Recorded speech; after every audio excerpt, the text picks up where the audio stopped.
The curious absence of socially conservative economics. Public intellectuals often talk about conservative economics.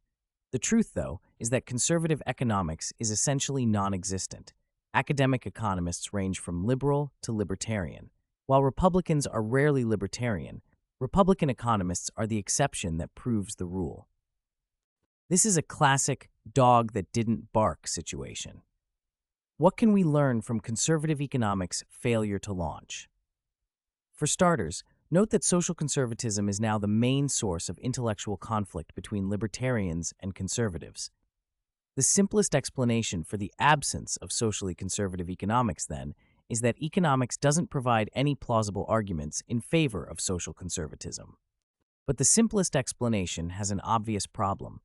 Rationalizing social conservatism using Econ 101 is child's play. Just close your eyes, tap your heels 3 times, and say negative externalities. So-called self-regarding behavior clearly impacts your family, yet many people fail to take the interests of their family members into account when they engage in risky behavior. Think about how many people would drastically curtail their use of alcohol, and with illegal drug, and casual sex if they deeply cared about their parents' feelings. Also note that familial love often makes bargaining and punishment ineffective. Most people's parents quickly forgive their kids' broken promises, not to mention their heinous offenses. So why not use government to pick up the slack, to enforce the family values that the family itself is so often impotent to enforce? Once government starts enforcing family values in the interests of intra-family harmony, it's easy to make parallel arguments at the level of the neighborhood, the region, the state, the country, and the world. If your self-regarding behavior can hurt your family members, it can hurt your neighbors, fellow citizens, and humanity itself.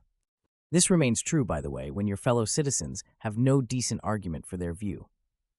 In economic terms, widespread distaste for, say, gay marriage can have a massive social cost, even if the only negative side effect of gay marriage is strangers' unreasoning disgust. Normatively, of course, I am not a social conservative, but in purely economic terms, the case for socially conservative economics is surprisingly strong. The main reason I feel little need to critique economic arguments for social conservatism, in all honesty, is that almost no social conservative bothers to make the arguments. My question, why don't they? December 17th, 2013.